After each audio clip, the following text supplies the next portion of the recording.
మార్చి 22న world water day సందర్భంగా save water పేరుతో హరిత ప్లాజాలో ఇరిగేషన్ శాఖ వాక్ ఫర్ వాటర్ సంస్థ ఆధ్వర్యంలో రౌండ్ టేబుల్ సమావేశం జరుగుతోంది. ఈ సందర్భంగా హరీష్ రావు మాట్లాడుతున్నారు. లైవ్ చూద్దాం. ఒడిసి పట్టుకొని ప్రతి చుక్కను నిల్వ చేసుకోగలిగి ఆ చుక్కను సముద్రం బాట పట్టకుండా ఎక్కడికక్కడ ఆ నీరును నిలుపుకోగలిగినప్పుడు డెఫినెట్గా మంచి ఫలితాల్ని మనం సాధించగలుగుతాం. సో ఆ ప్రయత్నాలు అందరూ చేయాల్సిన అవసరం ఉంది. సరే, అలాంటి ప్రయత్నాల్లోనే ముఖ్యంగా పాత రోజుల్లోనే మరి తెలంగాణ లాంటి ఎత్తైనటువంటి ప్రదేశంలో మన పూర్వీకులు బ్రహ్మాండంగా ఈ 46,000కు పైగా చెరువులు కట్టడం, ప్రతి చుక్కను ఎక్కడికక్కడే ఒడిసి పట్టుకోవడం వల్లనే మరి ఆ రోజుల్లో మంచి పంటలు పండాయి, బాగా జరిగినాయి. సో తెలంగాణ రాష్ట్రం ఏర్పడిన తర్వాత తెలంగాణ ప్రభుత్వం కూడా దాని యొక్క ప్రాధాన్యతను గుర్తించి మరి ఈ చెరువులన్నీ కూడా రివైవ్ చేయాలనేటువంటి ఉద్దేశంతోనే ఈ మిషన్ కాకతీయ కార్యక్రమాన్ని చేపట్టిన విషయం కూడా మీ అందరికీ తెలిసిందే. సరే, ఈ గతంలో ఏం జరిగినాయి అంటే మేము చాలా సందర్భాల్లో ఈ ప్రోగ్రాం చేపట్టినప్పుడు 100 ఏళ్ల కింద, 200 ఏళ్ల కింద, 400 ఏళ్ల కింద ఏజ్ హోల్డ్ స్లూయిస్లు, వియర్స్, ఇంకా ఆ రాతి కట్టడాలు, ఆ డంగు సున్నంతో కట్టిన కట్టడాలు ఉన్నటువంటి మేము ఇప్పటికీ చూసాం. ఇంకా కొన్ని ఏమో చాలా బాగున్నాయి. సరే, కొంత లీకేజ్ ఉండి అక్కడి చెట్లు, ముళ్ళ చెట్లు లాంటివి బాగా వచ్చి ఆ లీకేజ్ వచ్చి చెరువులో నీళ్లు నిలవకుండా కిందికి పోతున్నటువంటి పరిస్థితి ఉండేది. సో ఆ ప్రోగ్రాం ఈరోజు నిజంగా మిషన్ కాకతీయ అనేటువంటి ఒక ప్రోగ్రాం మేము ప్రారంభించినప్పుడు అనుకున్న దానికంటే ఎక్కువ ప్రజాస్పందన లభించింది. ఒక ప్రభుత్వ కార్యక్రమంగా కాకుండా ఒక సోషల్ పబ్లిక్ పార్టిసిపేటరీ ప్రోగ్రాం కింద చాలా పెద్ద ఎత్తున మాకు స్పందన కూడా వచ్చింది. ముఖ్యంగా ప్రజలు చాలా చోట్ల కూడా వేలాదిగా గ్రామాల్లో వెళ్ళినప్పుడు అన్ని వర్గాలు, అన్ని కులాల వాళ్ళు కూడా ఇది మాది, మా చెరువు అనేటువంటి ఒక ఉత్సాహంతో ఈ కార్యక్రమంలో పాల్గొనడం, ప్రోగ్రాం బాగా ముందుకు పోయినటువంటి విషయం కూడా మీకు తెలుసు. ముఖ్యంగా మా బిల్డర్స్ అసోసియేషన్ వాళ్ళు కూడా కొన్ని చెరువులు దత్తత తీసుకొని చేశారు. టీఎన్జిఓస్ కూడా ఒకరోజు వేతనం ఇచ్చారు. ప్రభుత్వ ఉద్యోగులు కూడా చాలామంది ఒకరోజు వేతనం ఇవ్వడే కాదు, శ్రమ కూడా చేస్తామని వచ్చి చాలా చోట్ల చెరువుల్లో పాల్గొన్నారు. కొంతమేరకు ఎన్ఆర్ఐల సహకారం కూడా వచ్చింది. ఇలా చాలా పెద్ద ఎత్తున ప్రోగ్రాంలో పాల్గొనడం, దాని ఫలితాలు కూడా మనకు కనబడ్డాయి. గత 50-60 సంవత్సరాల్లో చూస్తే హైయెస్ట్ ఏదైనా ఒక సంవత్సరం చెరువుల కింద జరిగిన సాగు ఎంత తెలంగాణలో అన్నప్పుడు అది 10 నుంచి 11 లక్షలు. That was the highest in the last 60 years. But after MK1 and MK2 ఈ సంవత్సరం చెరువుల కింద 15,50,000 ఎకరాల సాగు ఈ సంవత్సరం జరుగుతూ ఉంది.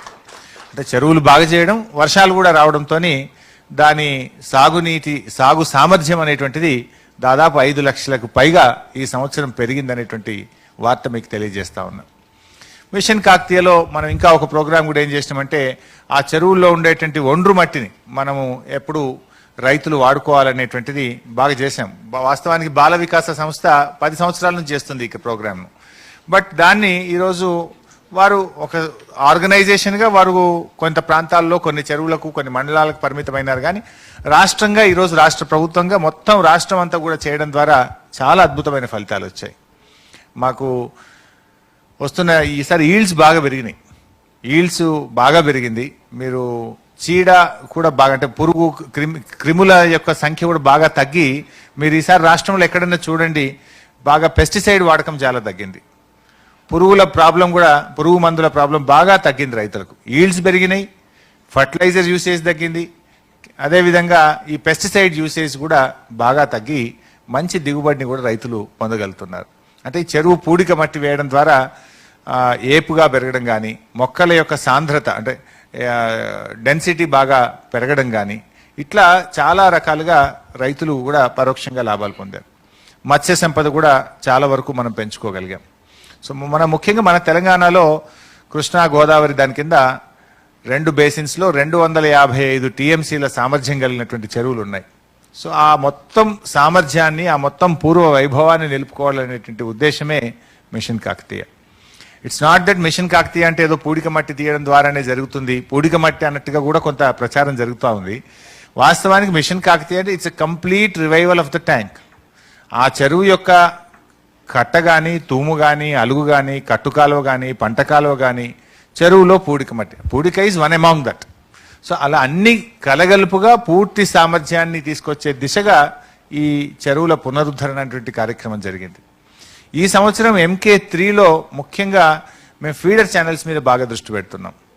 ముఖ్యంగా ఆ క్యాచ్మెంట్ ఏరియాలో పడ్డ ప్రతి చుక్క చెరువులోకి జారే విధంగా ఆ ఫీడర్స్ మీద ఎక్కువ దృష్టి పెట్టి ఈ ఇయర్ MK3 మీద చెరువులలో నీళ్లు ఉన్నాయి వర్షాలుండి మేము ఆ ఎస్టిమేట్ చేయడానికి కానీ దాన్ని సర్వే చేయడానికి కానీ మా ఇంజనీర్స్ కొంత ఇబ్బంది ఉంటే ఎక్కువ ఫీడర్స్ మీద దృష్టి పెట్టాం. కొత్త చెరువులు ఎక్కడ అవకాశం ఉంటే దాని మీద దృష్టి పెట్టాం. ఎక్కడైనా మొన్న హెవీ రెయిన్స్ వల్ల కొన్ని డ్యామేజ్ అయితే వాటి రివైవల్ మీద ఎక్కువ దృష్టి పెట్టాం. సో ఇట్లా ఈ ఫీడర్స్ మీద కూడా ఎక్కువ దృష్టి పెట్టి ఒక చెరువు నిండితే మళ్ళీ కింద ఇంకో చెరువుకు వెళ్ళేటువంటి ఫీడర్ను కూడా కొన్ని చోట్ల కబ్జాలైనాయి, కొన్ని ఆక్యుపై అయిపోయినాయి, కొన్ని పూర్తిగా అసలు దాని రూపాలనే కోల్పోయినటువంటి పరిస్థితి కూడా ఉంది. బట్ ఇన్ ద ప్రాసెస్ వాటిని ఎక్కడెక్కడ ఇప్పుడు ఇట్స్ నాట్ దట్ మేము ఏదో 100% చేస్తామని కాదు. ఇప్పుడు కొన్ని చోట్ల ఏమైంది, అర్బనైజేషన్ వచ్చి విపరీతంగా ఇల్లు కట్టేసినారు. ఇప్పుడు ఆ ఇల్లు గులగొట్టలేము, మేమేదో అక్కడేదో చేస్తామనుకుంటే కూడా అది నిజానికి ఆచరణ సాధ్యం కాని పరిస్థితి. మళ్ళీ అక్కడ other issues will come in to the picture. But otherwise ఈ మనకి 95% అయితే చేయగలుగుతున్నాం. సరే అర్బనైజేషన్ వల్ల ఇల్లు కట్టడం కానీ ఇతర కబ్జాలు జరిగినా దాన్ని ఎట్లా రిస్టోర్ చేయాలో ఒకవైపు ప్రయత్నం చేస్తూనే దాని మీద మొత్తం పడితే మొత్తం ప్రోగ్రామ్ పోతుంది. సో అల్టిమేట్లీ మేము వీఆర్ ఏబుల్ టు డూ 95% రివైవల్ను చేయగలుగుతున్నాం. ఒక 5%లో ఈ ప్రాబ్లమ్స్ ఉన్నాయి. ఇప్పుడు ఔటర్ రింగ్ రోడ్ వచ్చింది హైదరాబాద్ చుట్టూ, దాని క్యాచ్మెంట్ మొత్తం దెబ్బతిని ఔటర్ రింగ్ రోడ్ కింద చెరువులోకి నీళ్ళు వచ్చే పరిస్థితి లేదు. బికాస్ క్యాచ్మెంట్ కట్ ఆఫ్ అయిపోయింది. ఈ రింగ్ రోడ్స్ కానీ హైవేస్ కన్స్ట్రక్షన్ కానీ అదర్ కమర్షియల్ యాక్టివిటీ కానీ డిఫరెంట్ రీజన్స్ వల్ల కూడా కొన్ని చెరువులు తమ యొక్క క్యాచ్మెంట్ను కోల్పోయి కేవలం చెరువు చూడడానికే ఉంది తప్ప నీరు లేనటువంటి పరిస్థితి కూడా వచ్చింది. దాన్ని ఎట్లా మీట్ కావాలి, how to address those tanks also definitely an important issue. So ముందు దశలో మేము అవకాశం ఉన్న వాటిని, శ్యాంప్రసాద్ రెడ్డి గారు ఉన్నారు, మరి రిటర్న్ చాలా మంది నేను చూడలేదు, వారందరికీ కూడా స్వాగతం. సరే ముందు దశలో ఎక్కడ అవకాశం ఉన్నటువంటి వాటిని చేసుకుంటూ పోయి it's a phased manner. MK1, 2, 3 now MK3 is going. ఒక ఫేజ్ లో ఏం చేస్తామంటే డెఫినెట్గా లాస్ట్ లో ఏ చెరువులు అయితే క్యాచ్మెంట్ లేకుండా పోయినాయి, ఏ చెరువులు అయితే పూర్తిగా వాటి ఆనవాళ్ళు కోల్పోయిన పరిస్థితి, దాని మీద కూడా ఒక స్పెషల్ డ్రైవ్ పెట్టి వాటిని కూడా కాపాడుకోవాల్సినటువంటి బాధ్యత, వాటిని ముందు తరాలకు అందించాల్సిన బాధ్యత కూడా మరి ప్రభుత్వంగా మా మీద డెఫినెట్గా ఉంది. ముఖ్యంగా చెరువులు బాగా ఉపయోగపడతాయి ఎట్లా అనడానికి, వాస్తవానికి మనకి చెరువులే లేకుండా పోతే, పూర్వీకులు మనకు కట్టించకపోతే ఈ పడ్డ వర్షాల వల్ల అధిక వర్షాలు పడ్డప్పుడు ఈ ఒండ్రుమట్టి అంతా కూడా కొట్టుకొని పోయి అక్కడి నుంచి వాగుల్లోకి నదుల్లో నుంచి సముద్రంలోకి పోతే అసలు మన భూమి కూడా అది కోల్పోయేది. ఇలా ఒండ్రుమట్టిని కూడా చెరువు ఒడిసిపట్టి ఆపగలుగుతుంది, తిరిగి రైతు దాన్ని తీసుకుపోగలుగుతున్నాడు. అదర్వైజ్ ఏమైపోయేది, ఇన్ ద ప్రాసెస్ ఆఫ్ ఈ ఇయర్స్లో, ఈ డికేడ్స్లో మొత్తం ఒండ్రుమట్టి కూడా నదుల్లో నుంచి సముద్రాల్లోకి పోయేది. అందుకే డెల్టా ప్రాంతంలో చూస్తే మనకి ఒండ్రుమట్టి అంతా పోయి అక్కడ బాగా పెట్టడం వల్ల అద్భుతమైన పంటలు వాళ్ళు పండించుకోగలుగుతున్నారు. ముఖ్యంగా మన తెలంగాణ లాంటి ప్రాంతం, ఈ డక్కన్ ప్రాంతంలో ఈ చెరువులు నీటిని ఆపడంతో పాటు మరి విలువైనటువంటి ఒండ్రుమట్టిని కూడా ఇవి మనకు కాపాడినాయి అనే విషయంలో మనకు ఎటువంటి అనుమానం ఉండాల్సిన అవసరం లేదు. అయితే ఈరోజు ఈ ప్రభుత్వం చేపట్టినటువంటి ఈ కార్యక్రమం ఈ చెరువుల పునరుద్ధరణలో కూడా ఇంకా ప్రజల భాగస్వామ్యం కూడా ఉండాలని కోరుకుంటున్నాం. ఎందుకంటే చెరువులు ఒకసారి ప్రభుత్వం పునరుద్ధరించగలిగినా తిరిగి దాన్ని నిలబెట్టుకోవాల్సిన బాధ్యత. ఇప్పుడు ఎవ్రీ ఇయర్ మళ్ళీ ఆ చెరువులో ఉండేటువంటి పార్టిసిపేటరీ ఎవరైతే ఉన్నారో వారందరూ కలిసి మళ్ళీ ఆ చెరువుల్ని ఇది నాది, ఎలా అయితే మన పొలం నాది అనుకుంటామో, మన ఇల్లు మనది అనుకుంటామో, చెరువు కూడా మనది, నాది అని ప్రజలు భావించగలిగేంత చైతన్యాన్ని మనం ప్రజల్లో కలిగించగలిగితే ఇవి ఇంకా ముందు తరాలకు నిలబడగలిగేటువంటి పరిస్థితి ఉంటుంది. అయితే మరి చెరువులకు వర్షాలు పడాలి, వర్షాలు పడితే చెరువుల్లోకి నీరు వస్తుంది. మరి దానికి ఇంకో ప్రధానమైనటువంటి ముడిసరుకు చెట్లు. మన రాష్ట్రంలో రాను ప్రకృతి మొత్తంగా అంటే అడవులన్నీ కూడా నరుకుతూ పోతా ఉన్నాం, కానీ చెట్లు పెట్టకుండా పోయినాం. దాంతో ఫారెస్ట్ గ్రీన్ కవర్ ఏరియా బాగా తగ్గుతూ వచ్చింది. దాన్ని కూడా గుర్తించినటువంటి తెలంగాణ ప్రభుత్వం గ్రీన్ కవర్ను తిరిగి 33% తీసుకురావాలి. ఎందుకంటే దట్ ఈస్ వెరీ ఇంపార్టెంట్. మరి మేఘాలు చల్లబడి వర్షాలు మన ప్రాంతంలో పడాలంటే డెఫినెట్గా గ్రీన్ కవర్ కూడా అవసరం. మనం ఎన్ని చెరువులు తవ్వినా, ఎన్ని ప్రాజెక్టులు కట్టినా అల్టిమేట్గా వర్షపాతం లేకపోతే మళ్ళీ ఉత్తుది అయిపోతుంది. సో సైమల్టేనియస్గా దాన్ని కూడా చేయాలనేటువంటి విషయాన్ని కూడా ప్రభుత్వం గమనించి ప్రతి సంవత్సరం కూడా మరి పెద్ద ఎత్తున చెట్లు నాటాలనేటువంటి ఒక కార్యక్రమాన్ని తీసుకొని ఈ 5 సంవత్సరాల్లో 240 కోట్ల మొక్కల్ని తెలంగాణ రాష్ట్రంలో పెట్టాలని తెలంగాణకు హరితహారం అనేటువంటి కార్యక్రమాన్ని కూడా మరి ప్రభుత్వం తీసుకొని ముందుకు పోతా ఉంది. సో ఈ హరితహారం కార్యక్రమం కూడా ఇప్పటికీ 2 సంవత్సరాలు జరిగి మంచి చైతన్యం ప్రజల భాగస్వామ్యంతో చాలా బాగా చేయగలుగుతున్నాం. బహుశా మీరు చూస్తుంటారు, ఎప్పుడైనా విజయవాడ రోడ్లో చూస్తే నేషనల్ హైవే వెంట 5 లైన్స్ ఆఫ్ ప్లాంటేషన్ జరిగింది.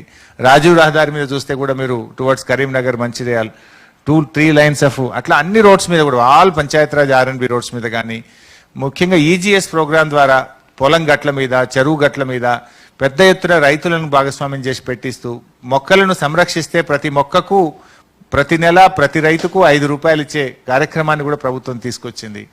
సో దాంతో పొలం గట్ల మీద రైతులు పెద్ద ఎత్తున టేక్ చెట్లు కానీ పళ్ళ చెట్లు కానీ పెట్టుకొని వాళ్ళు పెంచే కార్యక్రమాన్ని కూడా తీసుకొని ప్రజలకు ఎంకరేజ్మెంట్ ఇస్తూ ప్లాంట్స్ కూడా ఉచితంగా ప్రభుత్వం సరఫరా చేస్తూ మొక్కల్ని సంరక్షిస్తే కూడా ప్రభుత్వం తరఫున ప్రతి నెల ప్రతి మొక్కకు డబ్బులు ఇచ్చే కార్యక్రమాన్ని కూడా ప్రభుత్వం చేపట్టింది. దాంతో కొంత ఎంకరేజ్మెంట్ కూడా వస్తూ ఉంది. ఎందుకంటే ఇది చెరువులు నీటి సంరక్షణ ఎంత ముఖ్యమో వర్షాలు పడడం కూడా అంతే ముఖ్యం మనకు. సో ఆ దిశగా కూడా ప్రభుత్వం పెద్ద ఎత్తున ప్రయత్నం చేస్తూ ఉంది. అయితే ఒక్కటి నేను గమనిస్తున్నది ఏంటంటే, రాను రాను ప్రజల్లో చూసినప్పుడు ఎక్కువ వరి సాగు వైపు ప్రజలు వెళ్తూ ఉన్నారు.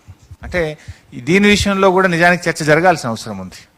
మన రాష్ట్ర అవసరాలకు మించిన ప్యాడీ వస్తున్నది. వెజిటబుల్ ఏమో లేదు, ఇతర రాష్ట్రాల నుంచి రోజు వెజిటబుల్స్ వస్తున్నాయి. ఇతర రాష్ట్రాల నుంచి పెద్ద ఎత్తున మీట్ దిగుబడి చేసుకుంటా ఉన్నాం. అటువైపు కూడా ఈరోజు ఆలోచించాలి. ఈ సంవత్సరం మా రబీ ఎక్స్పెక్టేషను 30 లక్షల క్వింటాళ్ళ ప్యాడీ వస్తుందని ఎక్స్పెక్ట్ చేస్తున్నాం రబీ. ఈ రబీలో వచ్చే పంట అంతా ఏంటి వాస్తవానికంటే, ఆ రైస్ మనం పండిస్తే బాయిల్డ్ రైసే అవుతుంది తప్ప రెగ్యులర్ రైస్ రాదు. పగిలిపోయి రైస్ విరిగిపోతుందని చెప్పి బాయిల్డ్ రైస్ చేస్తాం. బాయిల్డ్ రైస్ మన రాష్ట్రంలో తినం. ఇదంతా ఎక్కడికి వెళ్ళాలి? మళ్ళీ కేరళ కానీ ఇతర రాష్ట్రాలకు వెళ్ళాలి. రబీలో వరి పంట పండించడం అంటే ఎంత కాస్ట్లీ మీకు తెలుసు. 1 కేజీ బియ్యం కావాలంటే దాదాపు 4 నుంచి 5 వేల లీటర్ల నీరు అవసరమవుతుంది. మరి అదే నీటితోని పెద్ద ఎత్తున కూరగాయలు పండించవచ్చు. అదే నీటితోని పొదుపుగా వాడుకొని స్ప్రింక్లర్ను డ్రిప్ను ఉపయోగిస్తే రెట్టింపు సాగు చేసేటువంటి అవకాశం ఉంటుంది. సో ఆ గ్రీన్ హౌస్ కల్టివేషన్ కానీ, డ్రిప్ కల్టివేషన్ కానీ, స్ప్రింక్లర్ కల్టివేషన్ కానీ, ఉన్న నీటిని తక్కువ నీటితో ఎక్కువ సాగు చేస్తూ నీటిని సద్వినియోగం చేయాల్సినటువంటి దాని మీద కూడా ప్రజల్లో ఒక మార్పు తేవాల్సిన అవసరం ఉంది. రబీ మనకు తెలుసు కదా, పొలం నిండా నీళ్లు పెట్టాలి. ఈ ఎండ వేడికి చాలా ఆవిరైపోతుంటుంది. కానీ మీరు చూస్తే రైతులు ఎక్కువ అటు వెళ్తున్నారు. కారణం ఏంటి అన్నప్పుడు, లేబర్ ఇంటెన్సిటీ చాలా తక్కువ వరిలో. ఒక్క నాట్లు వేసినప్పుడు తప్ప అంతా మెకనైజేషన్ అయిపోయింది. దున్నడం కానీ, పంట కోయడం కానీ, మార్కెట్కు ట్రాక్టర్ మీద తీసుకువెళ్ళడం కానీ, ఇతర పంటల్లో లేబర్ ఇంటెన్సిటీ ఎక్కువ ఉంది. ఇక్కడ లేబర్ ఇంటెన్సిటీ చాలా తక్కువ ఉండడం వల్ల రైతులు ఎక్కువ వరి సాగు వైపు మొగ్గు చూపుతా ఉన్నారు. నిజానికి కొద్దిపాటి టెక్నాలజీని ఉపయోగించి, కొద్దిపాటి న్యూ మెథడాలజీని ఉపయోగించగలిగితే అధిక దిగుబడిని, రెట్టింపు ఆదాయాన్ని రైతులు పొందగలిగినప్పటికీ కూడా ఇక్కడ ఈ ప్రాబ్లం ఎక్కువ కనబడతా ఉంది. సో ఇంకా మనం టెక్నాలజీ ఇంప్రూవ్ చేయాలి, ఫార్మ్ మెకనైజేషన్ ఇంప్రూవ్ కావాలి, రైతుల్లో కొంత చైతన్యాన్ని తీసుకొచ్చి కమర్షియల్ క్రాప్స్ వైపు, తక్కువ నీటితో మంచి పంటలు పండించే వైపు మనం రైతుల్ని తేవాల్సినటువంటి అవసరం కూడా ఉంది. అంటే దెర్ ఆర్ 3 ఆస్పెక్ట్స్.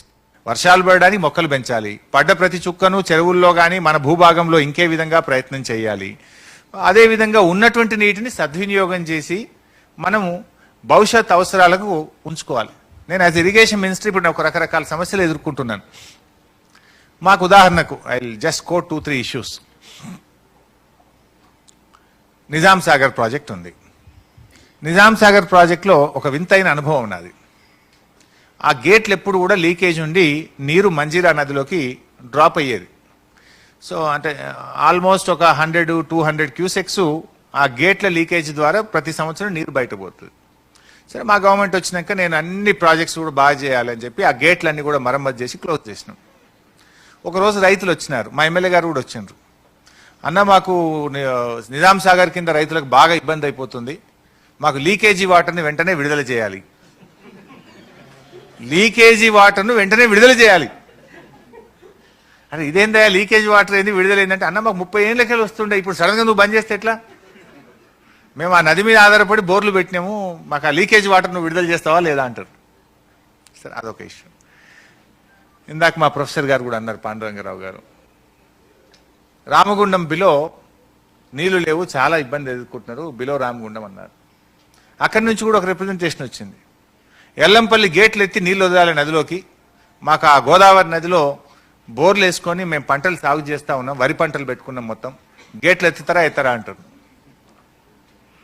పెద్దపల్లి ప్రాంతంలో హుసేన్ మియా వాగ్ అని ఒక వాగు ఉంది. ఎస్ఆర్ఎస్పి ద్వారా ఈసారి హైయెస్ట్ క్రాప్ ఇస్తున్నాం. దాదాపు 8.5 లక్షలు కదా, 8.5 లక్షల ఎకరాల్లో నాట్లు పడ్డాయి ఎస్ఆర్ఎస్పి కింద. ఫస్ట్ టైం బ్రహ్మాండంగా టేల్ ఎండ్స్ మంతనికి కూడా నీళ్ళు తీసుకుపోయినాం ఈసారి. ఒక డిమాండ్ వచ్చింది, ఏమని? ఎస్ఆర్ఎస్పి కాలువలో నీళ్లు ఎక్కువ తెచ్చి ఆ హుసేన్ మియా వాగులోకి వదలాలి. ఏందా అంటే ఆ వాగు మీద మేము బోర్లు వేసి మోటార్లు పెట్టి వరి సాగు చేస్తున్నాం, మా వరి పంట దెబ్బతింటుంది, నువ్వు వాగులకు వదలాలి అంటారు. అంటే వాగులకు వదిలితే నాకేం ఇబ్బంది లేదు కావచ్చు, ఉంటే వదులుతాం, కానీ బేసిక్గా ఇష్యూ ఏంది గవర్నమెంట్కు? అసలు దాని ప్రతిపాదిత ఆయకట్టును అయితే కాపాడాలి కదా. 8.5 లక్షల ఎకరాలకు మేము నీళ్ళు ఇస్తామన్నాం, నాట్లు వేసినారు, రైతులు పెట్టుబడి పెట్టినారు. Not at their cost I cannot leave. ఆ నీరు విడుదల చేయలేం, అంతకంటే ఎక్కువ ఉంటే ఇవ్వడానికి ఇబ్బంది లేదు. అంటే అట్ ద సేమ్ టైం వాగులో వదిలితే మనం ఎంత వాడతాం, అసలు ఎంత పర్సంటేజ్ వాడగలుగుతాం? కెనాల్ ద్వారా ఇస్తే ఎంత ఇవ్వగలుగుతాం, వాగులో వదిలితే ఆ నీరు ఎంత వృధా అవుతుంది అనేది కూడా ఒక ఇష్యూ. అంటే ఇక్కడ ఆ వాగు మీద ఆధారపడ్డ రైతులు పాపం తప్పు కాకపోవచ్చు, వారు రైతు అనే అతను ఆశాజీవి, మనందరి కోసం చేస్తున్నాడు. We cannot find fault with farmer. అంటే ఎడ్యుకేషన్ అవసరం, రైతుల్ని మనం వారికి బాగా చెప్పాల్సిన బాధ్యత కూడా మన మీద ఉంది. సో అట్లాంటప్పుడు నీరు తక్కువ ఉన్నప్పుడు వారు ఏదైనా షార్ట్ టర్మ్ క్రాప్స్ కానీ కమర్షియల్ క్రాప్స్ కానీ 2 months 3 monthsలో వచ్చేటువంటి క్రాప్స్ పెట్టుకుని ఉంటే ఇబ్బంది ఉండదు. కానీ ఎక్కువ వరి మీద ఆధారపడడం వల్ల ఈ సమస్యలు బాగా ఫేస్ చేస్తున్నాం మేము. ఒక ప్రత్యేకమైనటువంటి పరిస్థితి. మిషన్ కాకతీయ ఇంకో ఎఫెక్ట్ కూడా మేము చూసాం. ఈసారి గ్రౌండ్ వాటరు చాలా బ్రహ్మాండంగా పెరిగింది.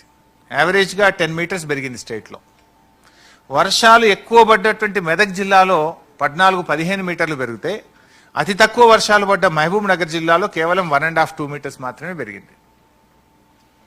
అంటే మేము గమనించింది ఏంటంటే, చెరువుల్లో పూడిక తీయడం ద్వారా, అక్కడ నీటి నిల్వ ఉండడం ద్వారా బాగా భూమిలోకి నీరు ఇంకగలిగింది ఎక్కువగా. సో గ్రౌండ్ వాటర్ టేబుల్ బాగా పెరిగింది. ఒక రకంగా అది ఉపయోగపడ్డది. ఇండైరెక్ట్గా కూడా భూగర్భ జలాలు పెరగడం ద్వారా తెలంగాణలో అత్యధిక పంప్ సెట్స్ ఉన్నాయి. దానికి ముఖ్యమంత్రి గారు కూడా మంచి నాణ్యమైన కరెంట్ ఇస్తున్నారు. ఇంకో పెక్యులర్ ఇష్యూ, నాకు నిన్న వాట్సాప్లో ఒక SMS వచ్చింది లక్ష్మీదేవిపల్లి గ్రామం నుంచి. ఏం పంపినాడు రైతు అంటే, అన్న మీరు 9 గంటల కరెంట్ ఇవ్వడం ద్వారా పంటలు ఎండిపోతున్నాయి, కరెంటును 7 గంటలకు తగ్గించండి అన్నాడు. నేను వెంటనే మళ్ళీ రిటర్న్ టెక్స్ట్ కొట్టినా, ఏంది what is the problem, current ఎక్కువ ఇస్తే ఎండిపోవడం ఏంది అంటే ఫోటో కూడా పెట్టినాడు ఎండిపోయిన పొలంది. అన్న ఈ బోర్లోళ్ళు ఇంజక్షన్లు పెట్టి గుంజినట్టు గుంజేస్తున్నారు, బావుల కింద ఉన్న వాళ్ళకి మాత్రం పంట నీళ్లు ఊరుతలేవు, ఎండిపోతున్నది, 7 గంటలు ఇస్తే మాకు కూడా కొన్ని నీళ్లు ఊరుతాయేమో అంటాడు. అంటే నీళ్ళు తోడేస్తున్నారు, భూగర్భ జలాలు తోడితే ప్రాబ్లం లేదు, ఓకే, బట్ అదేదో వరికి బదులు కమర్షియల్ క్రాప్స్ చేసి ఉంటే అందరం బతికే వాళ్ళం కదా. అంటే ఇక్కడ agriculture department, horticulture department, irrigation, స్వచ్ఛంద సంస్థలు, అందరం కూడా, revenue department, it's everybody's participation is required, social responsibility. కానీ ఇక్కడ దీని వైపు కూడా మనం డెఫినెట్గా ఆలోచించాల్సిన అవసరం ఉంది. అంటే నీరు అనేది ఇప్పుడు ఎంత ఇంపార్టెంట్ సబ్జెక్ట్ అంటే, ఇది ఈ ఒక ఎఫర్ట్తో కాదు, it's a combined effort and in all ఆస్పెక్ట్స్లో జరిగినప్పుడు మాత్రమే మనం ఇంకా బాగా మెరుగైనటువంటి ఫలితాలు సాధించగలుగుతాం.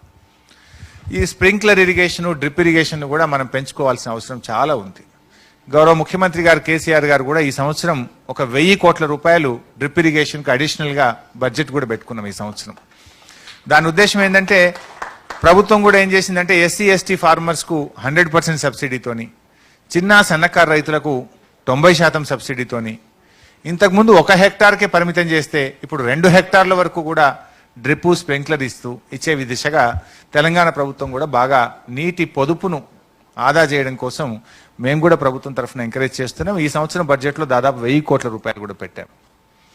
అంటే దాని ద్వారా 2 జరుగుతున్నాయి, నీరు ఆదా అవడమే కాదు, రైతు దిగుబడి పెరుగుతుంది, రైతుకు కలుపు తీయడం అంటే లేబర్ ఇంటెన్సిటీ కూడా బాగా తగ్గుతుంది, కలుపు తగ్గుతుంది, చాలా రకాలుగా రైతుకు లాభం కూడా జరుగుతూ ఉంది.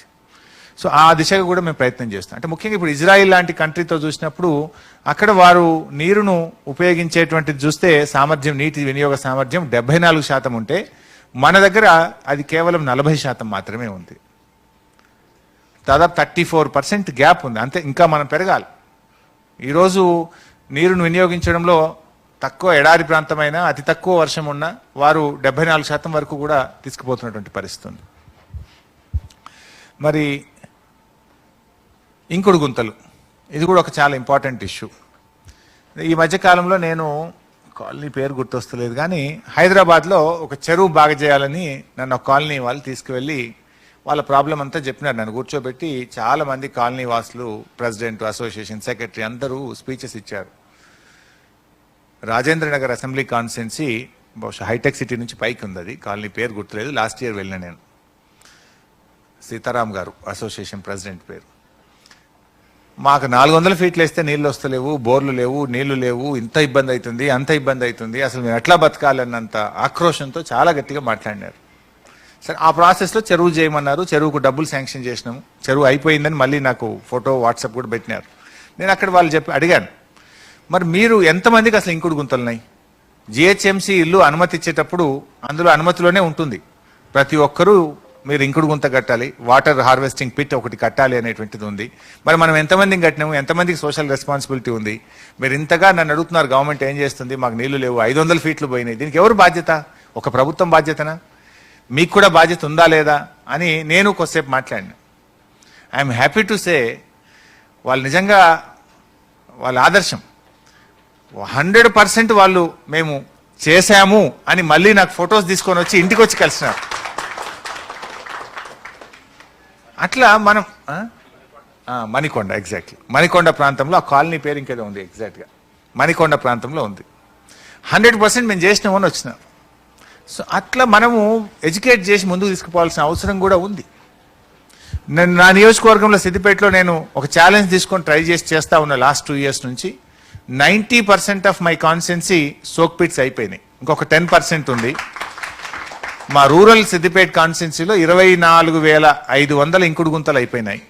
మేము ఇంకొక జస్ట్ 2,500-3,000 చేసేస్తే that constituency will be the 100% ప్రతి ఇంటికి ఇంకుడు గుంత ఉన్న నియోజకవర్గం అవుతుంది.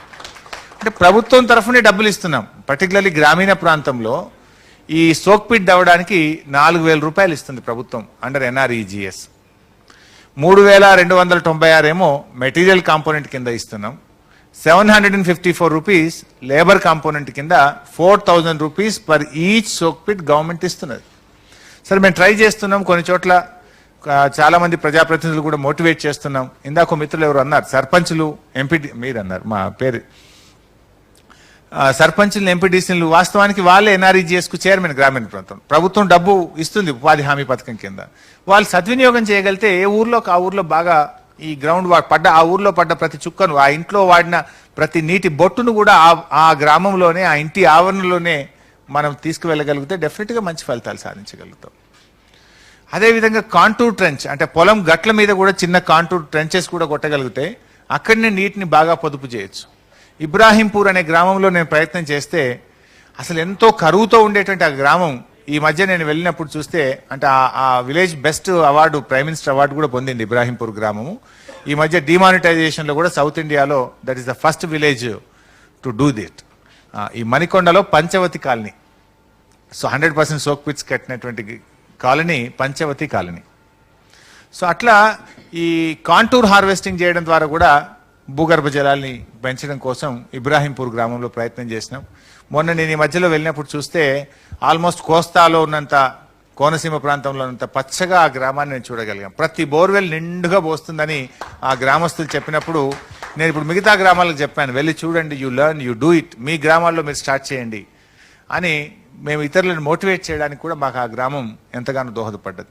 సో ఇట్లా మనం ఈ soak pits urban semi urban ప్రాంతాల్లో కూడా చట్టాలు ఉన్నాయి, కానీ అమలు జరగడం లేదు. అమలులో కూడా కొంత ప్రజాప్రతినిధులం కానీ అందరం అధికారులం కానీ కొంచెం దాన్ని స్ట్రిక్ట్గా దాన్ని అమలు చేసే దిశగా కూడా మనం ప్రయత్నం చేయగలిగితే ఇది కూడా డెఫినెట్గా ఈ నీటి సంరక్షణలో ఎంతో కొంత దోహదం చేస్తుందని మనం చెప్పుకోక తప్పదు. ఇట్లా there are many angles into this. ఇంకా బహుశా మీరందరూ ఉన్నారు, సైంటిస్టులు, మేధావులు, మీరందరూ కూడా చాలా విషయాలు మీరందరూ కూడా చెప్తారు.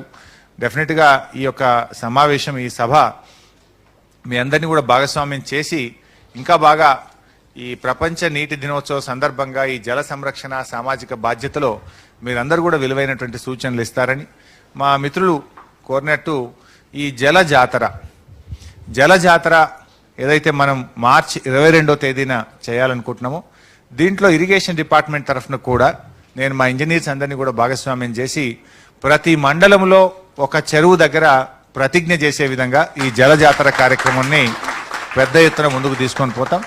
డిపార్ట్మెంట్ తరఫున ఈ చేస్తాం. అదేవిధంగా ప్రభుత్వం తరఫున కూడా ఈరోజు గ్రౌండ్ వాటర్ డిపార్ట్మెంట్ను కూడా బాగా స్ట్రెంథెన్ చేసే దిశగా ఆలోచన చేస్తూ ఉన్నాం. ఈ నేషనల్ హైడ్రాలజీ ప్రాజెక్ట్ అని కేంద్ర ప్రభుత్వం శ్రీమతి ఉమాభారతి గారు కూడా ఒక పెద్ద ప్రోగ్రాం తీసుకొని గ్రౌండ్ వాటర్ను ఎలా పరిరక్షించాలి, భూగర్భ జలాలను ఎలా పెంపొందించాలి, ఇందాక ఒక మిత్రులు చెప్పినట్టు బోర్వెల్స్ అన్ని కూడా డ్రై అప్ అయిన వాటిని ఎట్లా రీఛార్జ్ చేయాలి అనే దాని మీద ఒక పెద్ద ప్రోగ్రాము గవర్నమెంట్ ఆఫ్ ఇండియా కూడా చేస్తుంది. అందుకే మనం తెలంగాణ ప్రభుత్వం తరఫున కూడా ప్రత్యేకంగా ఒక కార్పొరేషన్ ఏర్పాటు చేసి దాని విషయంలో బాగా అనుభవం ఉన్నటువంటి వి ప్రకాష్ గారిని గౌరవ ముఖ్యమంత్రి గారు నియామకం కూడా చేయడం జరిగింది. సో ఇంకా ఎక్కువ దాని మీద దృష్టి పెట్టి ప్రభుత్వం తరఫున దాన్ని కూడా మేము రాబోయే రోజుల్లో ఈ బోర్వెల్ రీఛార్జ్ను, గ్రౌండ్ వాటర్ రీఛార్జ్ మీద కూడా ప్రత్యేకమైన దృష్టి పెట్టాలని ప్రభుత్వం ఆలోచన చేస్తుంది. మా పాండురంగారావు గారు ఇంకో మంచి మాట అన్నారు. గోదావరి నదిలో నీళ్లు లేక బాగా డ్రై అప్ అయిపోయింది. నిజంగా డ్రై అయిపోయింది. గోదావరిలో బోర్లు కూడా నీళ్లు లేక ఎండిపోతున్నాయి. దాన్ని కూడా ఈరోజు రైతులు ఇబ్బంది పడుతున్న పరిస్థితి. దాన్ని రీఛార్జ్ చేయాలి. గోదావరిలో ఉండే ప్రతి చుక్కను ఈ సంవత్సరం దాదాపు 2800 టీఎంసీలు గోదావరిలో సముద్రంలో కలిసినాయి. More than 2800 TMC. సో అందుకే ముఖ్యమంత్రి గారు కూడా ఈరోజు ప్రభుత్వం కూడా మనం మీ అందరికీ తెలిసిన విషయమే, ఇక్కడ మా రిటైర్డ్ ఇంజనీర్స్ అయితే ఉన్నారు. సుందిల్లా, అన్నారం, మేడిగడ్డ ఈ 3 బ్యారేజీలు గోదావరి నది మీద ముమ్మరంగా వాటిని కన్స్ట్రక్ట్ చేసే కార్యక్రమాన్ని ముందుకు తీసుకొని పోతున్నాం. ఈ 3 బ్యారేజీలు పూర్తయితే గోదావరి నదిలో 108 కిలోమీటర్లు లైవ్ 365 డేస్ ఆ నదిలో నీళ్లు ఉంటాయి. దాని మీదనే ఇంకోటి మీరు ఇందాక దేవాదుల గురించి కూడా అన్నారు. Devadula was constructed to run for 180 days. కానీ మనం 90 రోజులు కూడా నడపలేని పరిస్థితి. ఇప్పుడు అక్కడే తుపాకులగూడెం దగ్గర ఒక బ్యారేజ్ కడతా ఉన్నాం. అది చాలా వేగంగా పనులు కూడా చేస్తున్నాం. సరే, దురదృష్టవశాత్తు మన చట్టాలు ఎట్లున్నాయంటే మన దేశంలో ఏదైనా పని వేగంగా చేద్దాం ప్రజల కోసం అంటే కొన్ని ఇబ్బందికరమైన చట్టాలు కూడా ఉన్నాయి. మా ఇంజనీర్స్ ఉన్నారు ఇక్కడ, వారికి బాగా తెలుసు. సరే, ఒక బ్యారేజ్ కట్టాలి మేము గోదావరి నది మీద. ఆ బ్యారేజ్ కట్టడం ద్వారా ఏం జరుగుతుంది? ఎకలాజికల్ బ్యాలెన్స్ జరుగుతుంది. అక్కడ నీరు నిలిస్తే ప్రకృతి మరింత బలపడే విధంగా అక్కడ నీరుంటే పక్షులకు కావచ్చు, చేపలకు కానీ, ఆ చుట్టుపక్కల ఉండే రైతులకు కానీ గోదావరి నదిలో నీళ్లుంటే అందరికీ ఉపయోగపడతాయి. కానీ మాకేంటంటే చట్టాలు మన దేశంలో ఎట్లున్నాయి, అది కట్టాలంటే మీరు ఎన్విరాన్మెంట్ క్లియరెన్స్ తేవాలి, ఈసీ క్లియరెన్స్ తేవాలంటే వాళ్ళ దగ్గరికి పోతే వాళ్ళు అన్నారు మీరు సిడబ్ల్యూసి అనుమతి తెచ్చుకోవాలి.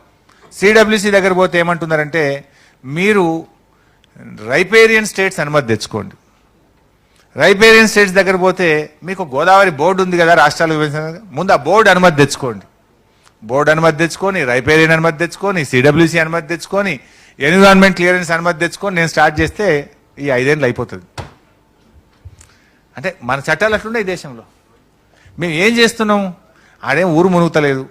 ఉన్న నదిలో బ్యారేజీ కట్టి ఒక్క ఇల్లు మునగకుండా, ఒక ఊరు మునగకుండా దాదాపు 35 టీఎంసీల నీళ్లు సముద్రంలో కలిసే గోదావరి నీళ్ళని నిలుపుకొని ప్రకృతిని కాపాడుతాం, రైతుల్ని కాపాడుకుంటాం, మత్స్య సంపద పెంచుకుంటాం, వేగంగా పనిచేద్దామంటే దానికి ఇన్ని ఇబ్బందులు ఉన్నాయి. దీని మీద కూడా చర్చ జరగాల్సిన అవసరం ఉంది జాతీయ స్థాయిలో.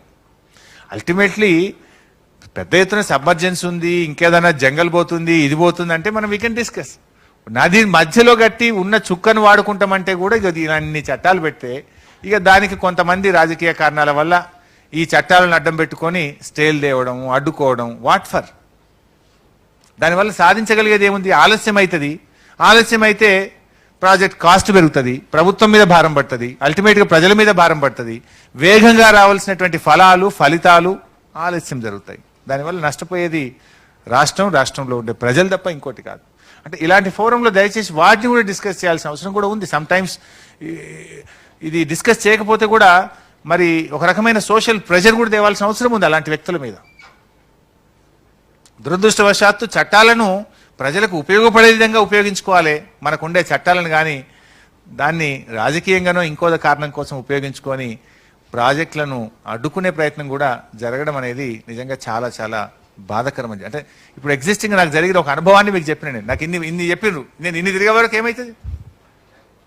మనకుండే కడుపు నొప్పి, మనకుండే ఆకలి, మనకుండే ప్రజల మీద ఉండే ప్రేమ ఆ పక్క రాష్ట్రానికో ఇంకోలకో మనకున్నంత వేగం వాళ్ళకి ఎందుకు ఉంటుంది?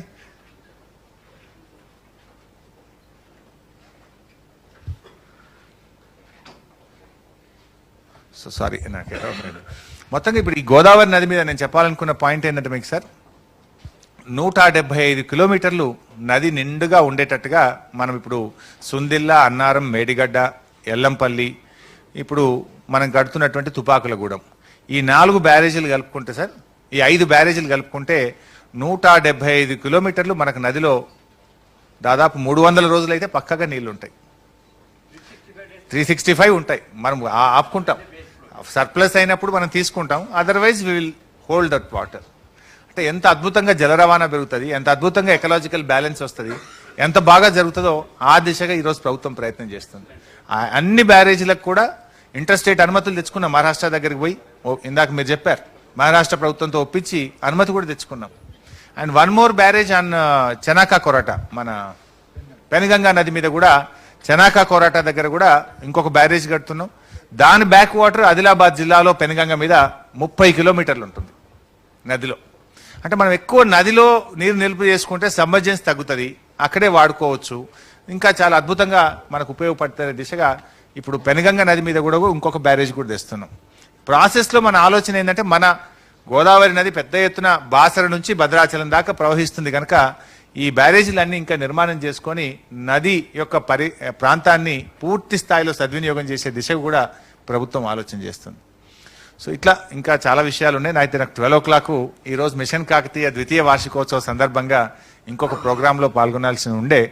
బట్ ఏది ఏమైనప్పటికీ ఒక మంచి చర్చకు, మంచి సమావేశాన్ని ఈరోజు ఏర్పాటు చేసినందుకు కరుణాకర్ రెడ్డి గారిని, మరి కార్యక్రమ నిర్వాహకులు, ఇందులోని సభ్యులందరినీ కూడా నేను మనస్ఫూర్తిగా అభినందిస్తూ, భవిష్యత్తులో ఈ జల సంరక్షణ, సామాజిక బాధ్యత మీద మరింత చర్చ జరగాలి.